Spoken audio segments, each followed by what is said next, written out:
Well, hello, and welcome to the PJH Writing Command Center for another podcast episode from God Bless the Cake Publishing, LLC. 2 times. Let's go for a 3 times. A hat trick. And welcome to the PJH Writing Command Center. I am Paul John Hausleben, the flagship author, chief photographer, chief cook, bottle washer, music reviewer, music critic, do everything guy here at God Bless the Cake Publishing, LLC, with a little help from my friends. Ooh. You didn't think a Jersey guy could talk that fast, right? Without missing a lot of syllables. But I probably did miss a lot of syllables.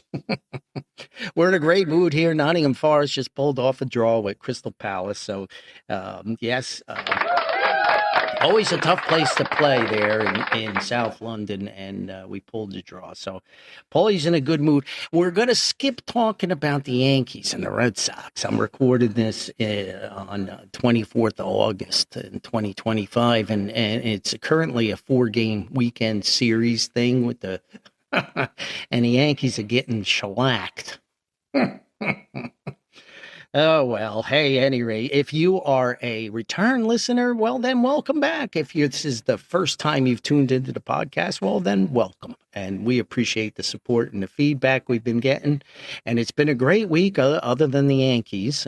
We did release our Snow on the Roof, my latest novel, The Final Case of Detective Lyle Odell, who now rides off into retirement. And congratulations to Detective Odell for a great fictional career. And the book has been selling pretty well, and we've gotten a lot of good feedback so far, and we appreciate the support from all the readers. I don't know how they could read it. 288 pages, but they're fast readers out there. Gotten a couple critiques of it already, and I appreciate that. But at any rate, before we get going on the subject of this very New Jersey podcast, let's get our little Orphan Annie decoder pins out. And I'm going to mention a proud sponsor here. This podcast is proudly sponsored by Corporate Facilities Group Incorporated, the leader in technical consulting, facility, and property services throughout America. And now CFG Incorporated is proud to announce a new initiative, a new department, their pre-construction services for residential developments, residential projects, renovations, light commercial projects, light commercial renovations, headed up by the amazing Mr. Steve McMillan at CFG Incorporated. So check them out. Check them out at www.corporatefacilitiesgroup1.com. That is www.corporatefacilitiesgroup1.com. Check them out, and you'll be amazed at their wide scope of services. And better yet, drop them a line and tell them Paulie sent you. We thank Steve and Lydia and Liliana at CFG Incorporated for their sponsorship and their support of the podcast. So, as I mentioned, this is going to be a real New Jersey type podcast, and we're going to get into, and this will be our rated series, we're going to rate the 5 best albums of the legendary New Jersey guy, Bruce Springsteen. And, I've deciphered it very carefully. I've studied all the data, and I've analyzed it very carefully. Bruce Springsteen is just a little bit more famous than what I am.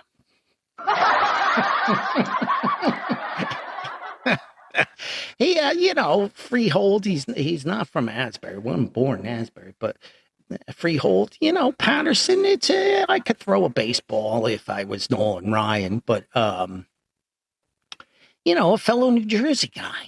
And yeah, Bruce has done pretty well for himself. Paulie, on the other hand, is not so world famous. But at any rate, hey, you never know. But the legendary Bruce Springsteen, and he's part of New Jersey, obviously always associated with New Jersey. And his music is spanned decades and decades and decades. And he's a legend. And I can't imagine Bruce Springsteen representing anything other than New Jersey. He's just that kind of guy, and particularly in his early works, supporting the working guy, and we'll talk about some of those songs. And I have a like dislike with Bruce Springsteen. I don't ever use that love hate relationship. I don't like the word hate. That's a powerful, horrible word. So I'll say dislike like, because some of the stuff I just absolutely love and I really like it. And some of the stuff I really don't like. And I'm not ashamed to tell Bruce that. I love to have a couple beers at the Tiki Bar in Point Pleasant with Bruce. You know, sit down, two Jersey guys. Maybe if Harry, the legendary Harry, was available, Harry would bop down. He's up in Michigan now, and Harry will come join us, because we used to hang out a lot at the Tiki Bar in Point Pleasant, Jenkinson's Pier. I think it got tore up pretty bad with Hurricane Sandy, but they rebuilt it. So, you know, Bruce, hit me up, man. We'll go for a couple beers and sit and talk. And if I had one thing, you know, being a factual New Jersey guy, and I think Bruce has kind of got a thick skin, I'd say, you know, Bruce, one thing, you got to listen to the words of my old man. You know, never discuss money, religion, politics.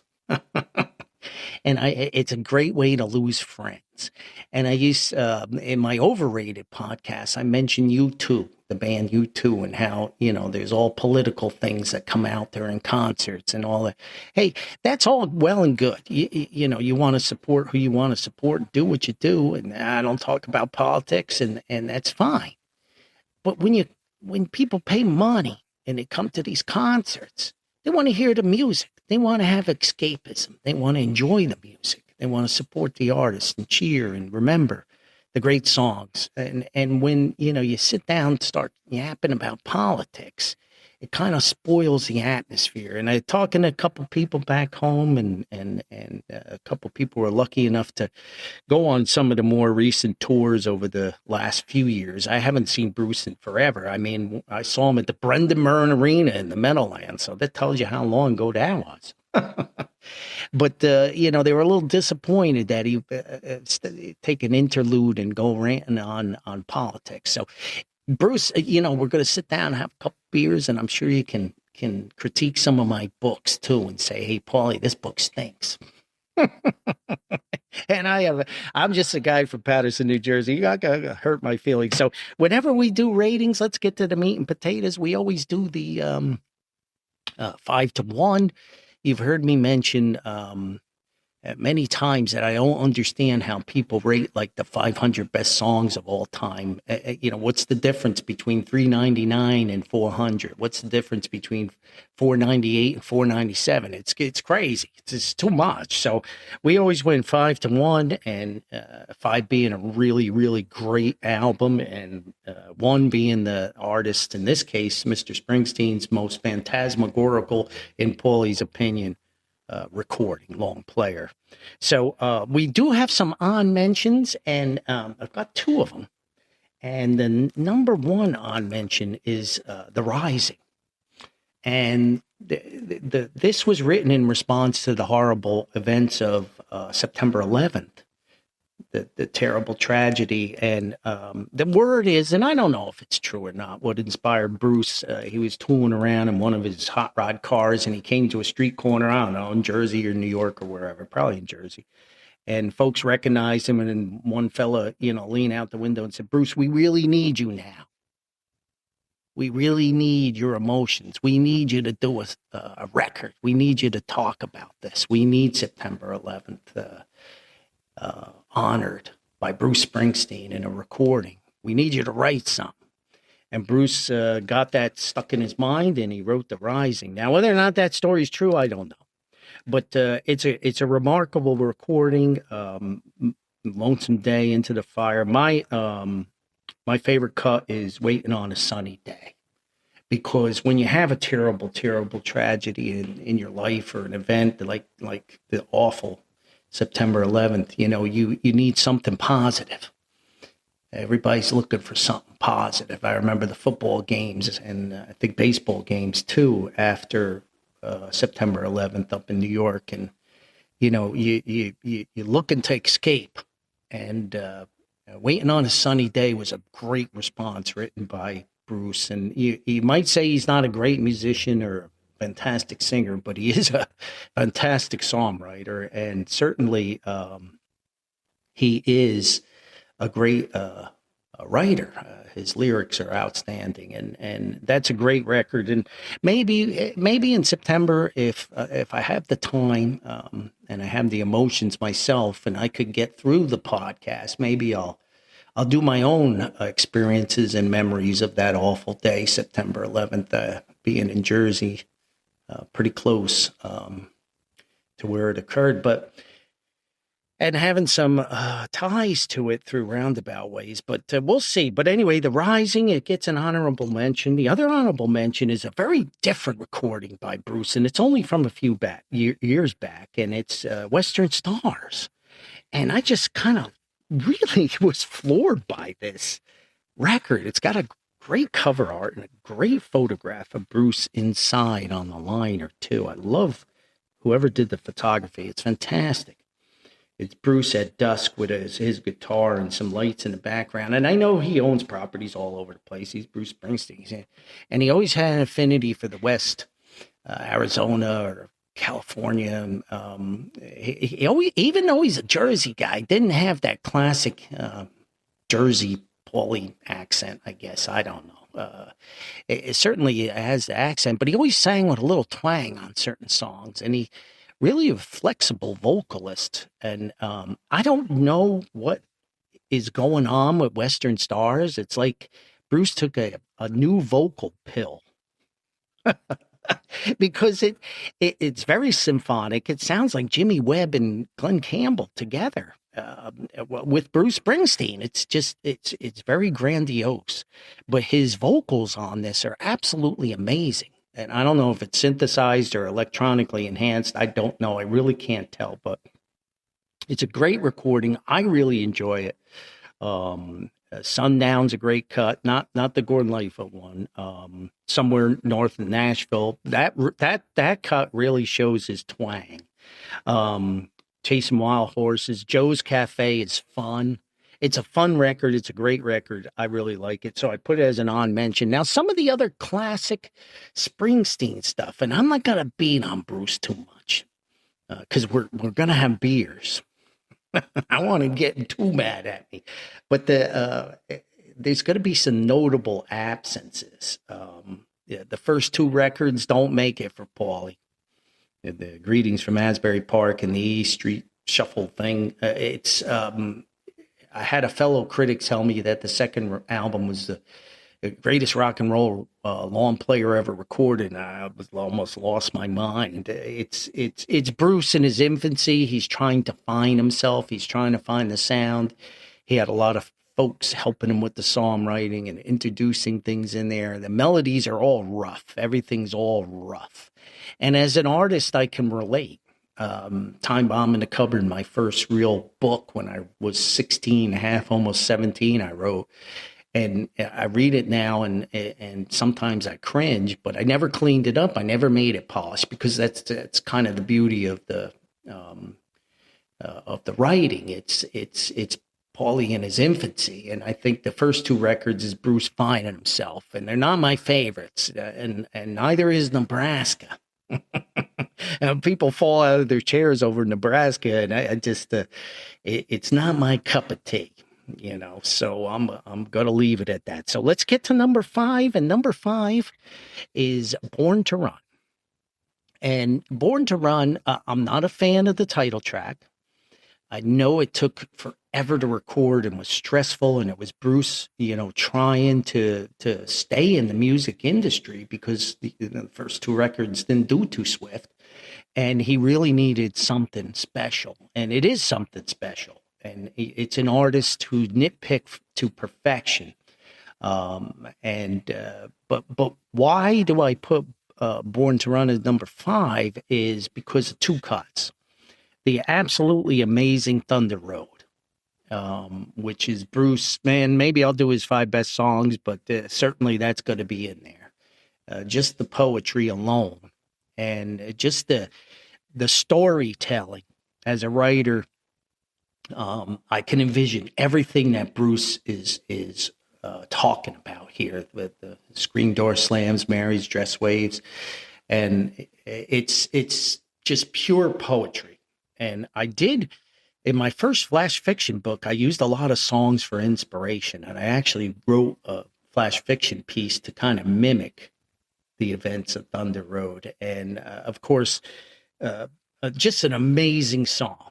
The emotions, that's a real good melody. I saw him with Howard Stern, him being Bruce, and he just played Thunder Road on a piano, and talked about how he wrote it on a piano. I think his grandmother's piano, or an aunt, or some family relative, and it was very touching. And Mr. Stern was very, very emotional about it. It's a remarkable piece of music. So, because of Thunder Road and Jungle Land, of course, with Mr. Clarence Clemens on one of the maybe the most famous sax solo in, I don't know, in all rock and roll. Jungle Land is another emotional one, and a great cut. So while I'm not a huge fan of the whole other cuts on there and the title track, because of the amazing Thunder Road and the equally amazing Jungle Land, we're going to put it at number 5. Number 4 is going to surprise a lot of people. Maybe, I don't know. It's Magic. And I absolutely love this recording. And once more, there's a couple cuts on there that Radio Nowhere is a lot of fun. I'm a radio guy, so I relate to that. And You'll Be Coming Down, Living in the Future. But the super cut on this, and I think it is, and I think Bruce even says this, it's the forgotten great song that he wrote, Girls in Their Summer Clothes. And that just captures an older person who's going back to, in this case, to the Jersey Shore, to where he grew up, and he's much older now, and he's just remembering all these great events, and the pretty girls in their summer clothes, and the beach, and the boardwalk, and the amusements, and all the things that go with the Jersey Shore, the food and the ice cream, and he perfectly captures that emotion. And as a Jersey guy who went to the shore quite a bit, down the shore, it did the same to me. It just brought back so many memories whenever I listened to Girls in Their Summer Clothes.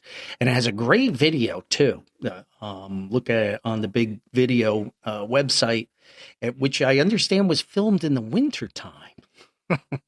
It's got some great video work on it. And because of Girls in Their Summer Clothes and some of the other cuts, Magic makes it to number 4 on the Paulie list. Number 3 is The River. And The River is kind of a complex recording. I understand he was going through, the emotions and some of the things that go through your lives. And the River, point blank, is kind of a sharp, hard song. And it really hits me. I really like that cut. Wreck on the Highway is a little dreary. It's a little dragging, but I get the storytelling and I like it.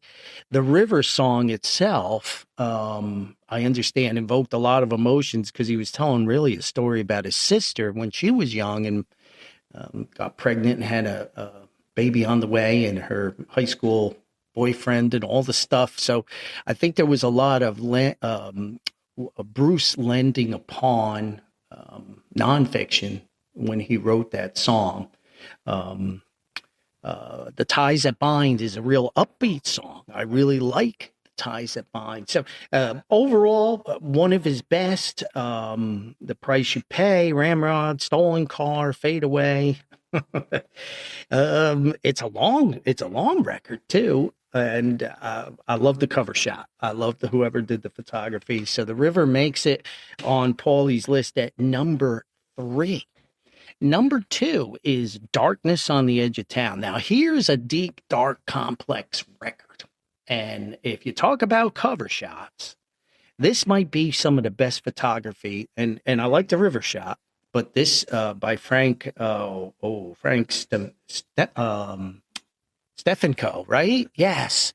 And Frank did the photography a lot with Patti Smith and met Bruce through Patty. I think they were Southern Jersey, maybe Glassboro College he taught or went to. I have to look that up. But Frank did a great job. He perfectly captures Bruce Springsteen looking exhausted, looking tired, trying to make this challenging record in the studio.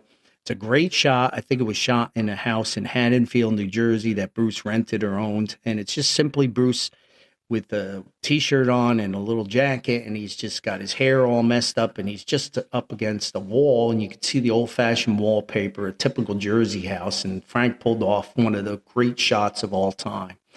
And so the cover art, like the river cover art, helped me boost these records into the places they are, because as a photographer, I appreciate it. But the music-wise, of course, the title track is deep and dark and very emotional, very touching. We have Badlands, which is a fun, upbeat song. My good buddy, shout out to AB. And AB always tells me the story. He's not a huge Springsteen guy, but he always tells me the story when he was riding out to California with his buddy to start a new life. And they were going through the desert, the Badlands in Arizona, and that song came on on the radio. So it's like timing's everything in life. It's a great song. I love Factory. Factory, it for a Jersey guy whose dad got up at 4:30 in the morning and went to work every day as a machinist.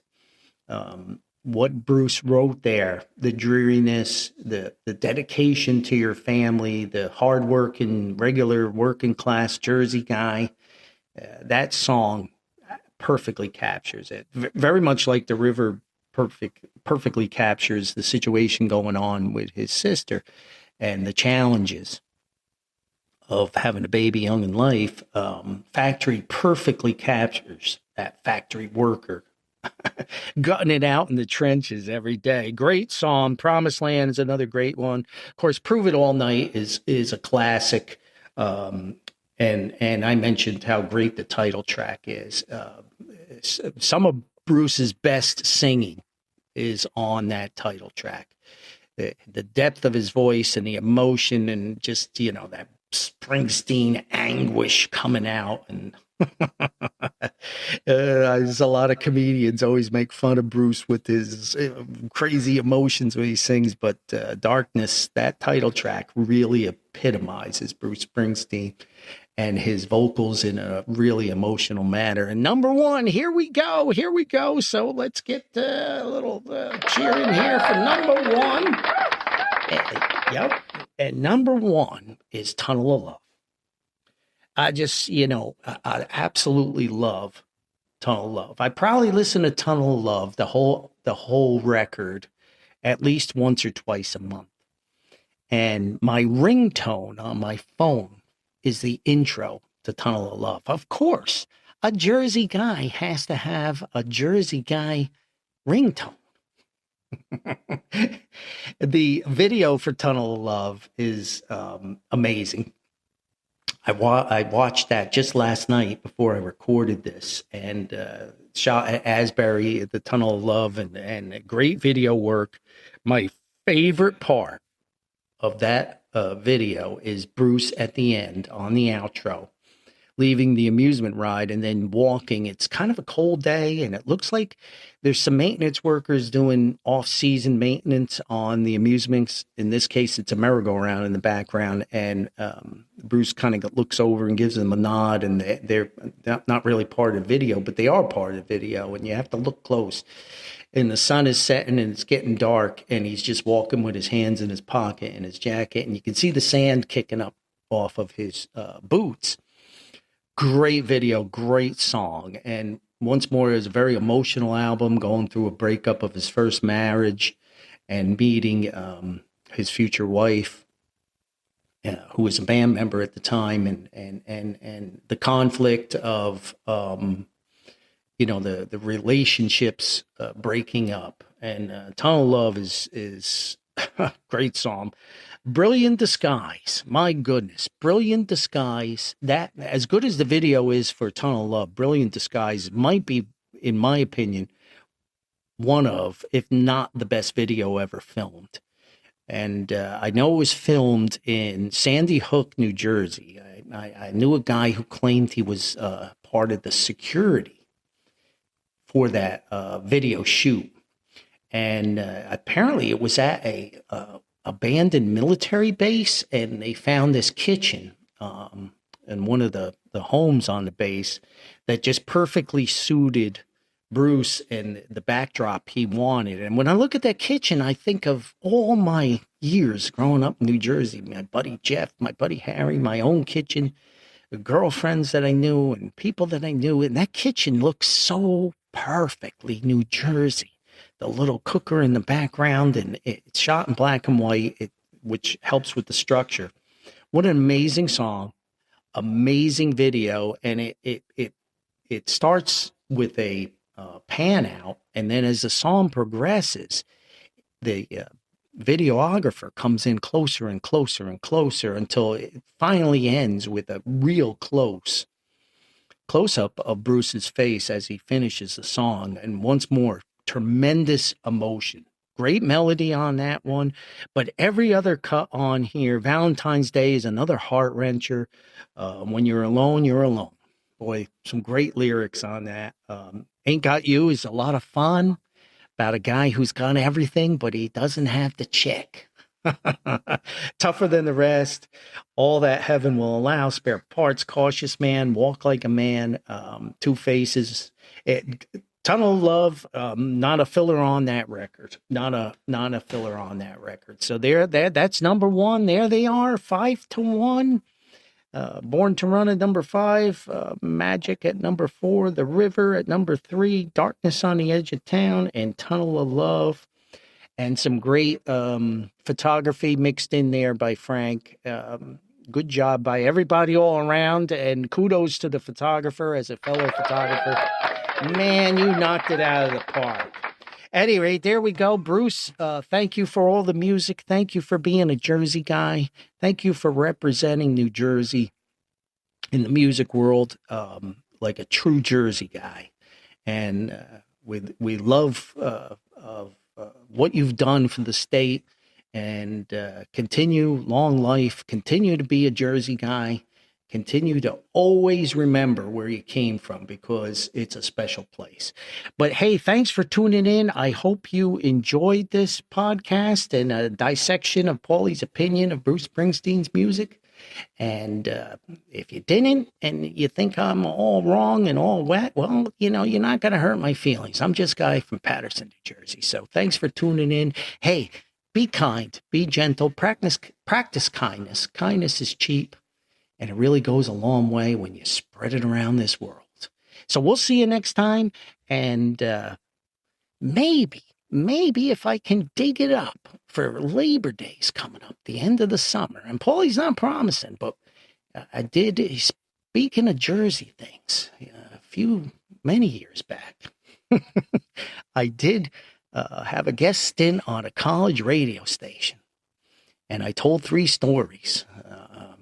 Over a couple Saturday afternoons, they invited me on, and they're stories of from the time bomb in the cupboard. We have Harry's Resort, the time bomb story itself, and the most popular one, as many people call it, the roller skating story, but it's really called Eye of the Tiger, about when the world famous. Now there's a guy who's world famous. He's got to give Bruce a run for his money, Harry. The famous Harry M. Redmond Jr. And Harry entered a roller skating marathon to try to raise money for charity, but he was really trying to win back the heart of a gal that kind of got sideways with. But the Eye of the Tiger, one of the most popular stories, and I told that story on the air live at this college station they recorded. It's a real rough recording. It's kind of old and all over the place. But if I can resurrect that and clean it all up, I think I'll make a special Labor Day, end of the summer podcast. But we'll see. We'll see what we can do. Anyway, thanks for tuning in. And hey, we'll see you next time. Bye-bye for now. All right, everybody, get out of here. I got to listen to Tunnel of Love.